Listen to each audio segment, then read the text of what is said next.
Hello and welcome back to the Linguapop podcast. This is episode 5, where we're going to be talking about English, more specifically EMI, and the effects and influences it's had around the world in terms of education. So before we get started, let me just clear up some key definitions. So EMI is English as a medium of instruction, and it's basically the use of English as a medium to teach subjects, but the focus is purely on the content of subjects. And then CLIL, which is content and language integrated learning? There we go. Which has the dual focus of learning a language as well as learning the content.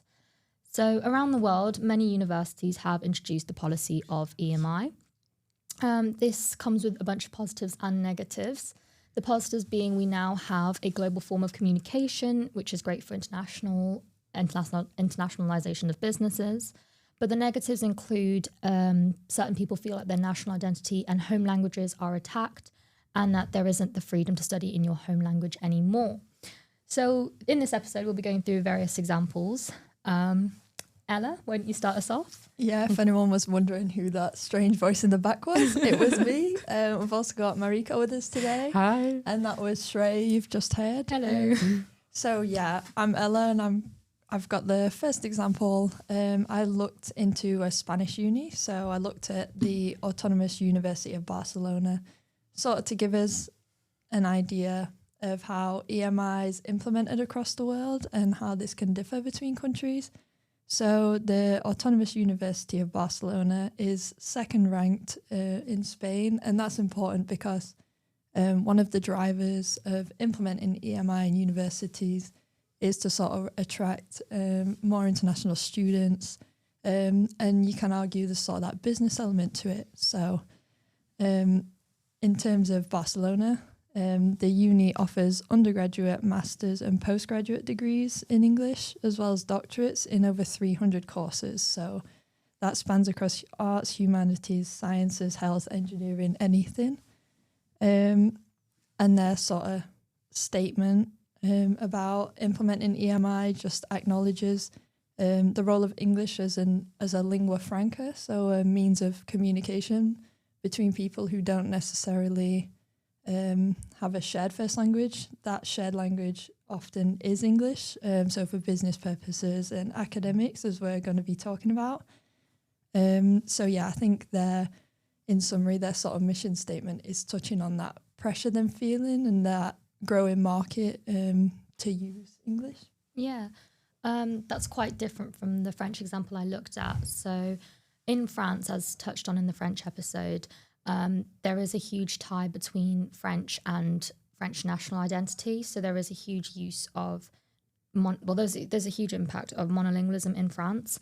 And so in terms of EMI, they're more focused on training courses rather than actually implementing EMI within education.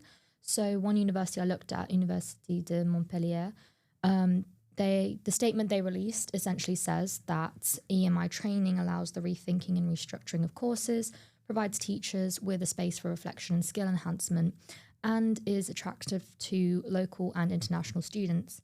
And so in terms of plurilingualism, on the plus side, it accommodates for international students and definitely encourages bi/multilingualism.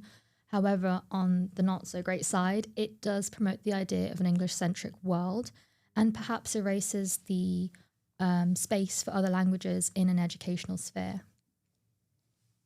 Okay, so back to me now. I've got an example in Italy. So I looked at the Uni of Milan. I think it's important to note that some unis in some countries are less progressive with implementing EMI. For example, Nordic countries are sort of at the forefront of that. Moving on to the Italian example, like I was talking about, the University of Milan is an example of a uni that offers EMI across a range of fields, like in the Spanish example that I touched on. So AI, politics, law, economic, computer science.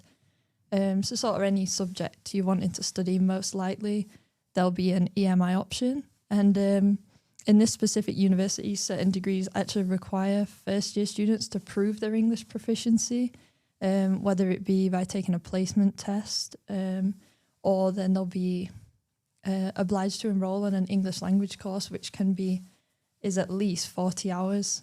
And this uni sort of has a more structured EMI policy rather than a loose offer. So I think that opens up a few debates. You know, is it fair to add these sort of extra requirements? Do these English courses that they offer really bridge that gap? Because I think it's important to note that when people are learning English as a second language, as an international language, the things they will access at grassroots level, the sort of social media, movies, films, TV shows, it's not sort of the same subject-specific terminology, academic English that maybe they'll encounter in the degree. So that's an important thing to note.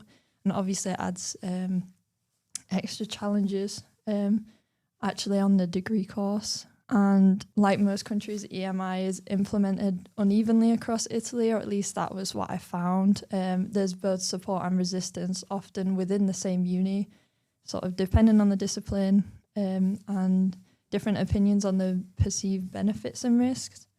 But the preferred solution for stakeholders was a bilingual or plurilingual approach. So that's offering English language options alongside Italian. And I think there's sort of the importance of choice there, because earlier with the example of Barcelona, there's also issues and debates about the status of regional languages. And we'll touch on later sort of the impact of English, whether it's kind of infringing on or undermining other languages. If the students are obliged to learn English, is that affecting their relationship with other languages and the sort of identification with that? And from that, we're going to go to our interview with Marika. Marika grew up in German and her native language is German. She grew up in Germany and her native language is German. And so we're just going to be speaking to her on her own personal experience as learning content in a subject as a foreign language. Marika, how did you find that? Yeah, so I study English and history in my home university. So, I mean, English is very self-explanatory, but history was very challenging for me at first because when you go to the university, you're expected to speak and understand the language fluently. So they don't offer any help. So it was challenging when I first started to study English because it was like an overwhelming amount of level of English I had to overcome. It was also academic English, academic language. So it took much time for me to complete my tasks at first, but over time you get used to it. So I think now it's good when you've overcome this phase in the beginning. But I think it can really help to study also somewhere else. Yeah, definitely. And also, that extra time that you have to put in, do you think having to study in English, you kind of improved your knowledge around both the sort of subject content, like the subjects you're studying, and your sort of English skills, or do you think there was a bit of an imbalance, whether it was like history improved more than English, or do you think? Yeah, I think this is very individual. I can only speak for myself, and I also know other experiences, for example, from my classmates that don't like to engage in English content or in the English language at all. So they would not engage with the content, and then they would also not improve their English skills, or also they would not improve their knowledge on the topics. So it could also go the other way. But for me personally, I like to engage with the topics, but I think all in all, you need to improve it yourself. So there's nothing from the university that helps. You need to do it yourself, kind of, yeah. And how did this kind of teaching direction compare to your modules taught in German? Do you feel like it was easier in German or easier in English, or which one benefited you the most? It depends. I mean, I think it depends on what you study. When I study topics that are related to England, for example, it makes sense to also study it in English. But if we are talking about German history and you have historical texts that are like in German, it's important to also study them in German. And if you don't do that and do it in English, kind of defeats the purpose a little bit. But you can really see the difference of the participation in the classes, because when you have classes that are taught in German, much more people are engaging with it, and they are more active, because I think language is also kind of a vulnerable topic. So if you don't feel comfortable talking in English, but you have these courses taught in English, some people just won't talk because they don't feel comfortable with it, and this could also like not benefit them then at all when they can't engage with it. You see some people that are fluent in English and their English is perfect, so they will engage even more and they will have fun with it. But for me, this was also a reason that I wanted to study abroad, so I feel more comfortable speaking English in my classes. Yeah, and I just wanted to go a bit more into that with you and sort of look at the background. Just I suppose I'm asking for a bit of sort of general insight into German universities, and more on your experience. Like, what age did you start learning English, and when was sort of the period, if you can sort of think of one place when you improved the most, and maybe a bit more about the support or the lack of support in German universities for learning English. Yeah, I mean, in Germany you start learning English in the middle school, but as soon as you enter the university, you are expected to speak perfect or understand perfect English. So some courses are just taught in English, and then you have to deal with it. So I think there is not really any support for learning English at the university at all. There are expensive language courses you could take, but I mean, as students, we all know it. You can't really afford it, I'm sorry. And they're also very overcrowded. So many people, like 50, 60 people in one course. And I think, especially for language course, would not really make sense. And also, you don't get any support when you want to study abroad.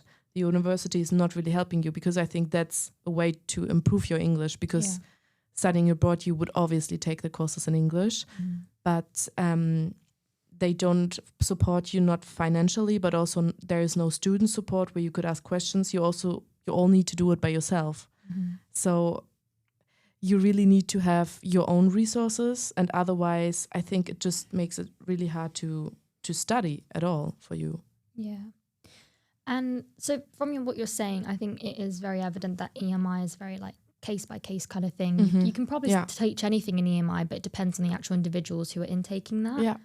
But a negative that does come up from that is how does English, the teaching of English, impact your own personal culture, your identity, your home language? Do you feel like because you've been taught in English, does that impact the way you view, like the language, like German? Like, does that impact your view on it? Or I think that's probably, again, very individual. I mean, I don't talk English too much in my free time in Germany, except maybe certain aspects of youth language, probably, that are, of course, in English. But on the other hand, I also live in Berlin, so maybe this is also very specific now, but in certain districts in Berlin, people speak English to show like certain social belonging. For example, in shops, some people would only speak in English to you, and you need to know it, and you need to speak English back, because this is kind of how they want to identify themselves in this situation. But on the other hand, English can also exclude you from certain activities or from certain places. For example, especially in the club scene. This is kind of off topic, but it's important, I think, because as soon as you go into a club and you speak English, you sometimes can get thrown out because they think you're not from Berlin itself, so they don't want you here. And I mean, this is also like English language is a way to, identify yourself and show a belonging to a place. Show where you belong, or also where you don't belong, or where you're allowed and also where you're not allowed. So I think it can really have an impact, but maybe that's also the perspective from Berlin as like a very international city too. Don't know how it is in other parts of Germany. course, yeah. I think that's all we've got time for today. Thank you, Marika, for being on the interviewing side and the hot seat today. But yeah, I think that will be all. So thank you everyone for listening, and make sure to tune in to our next and final episode. Yeah. Bye guys. See you.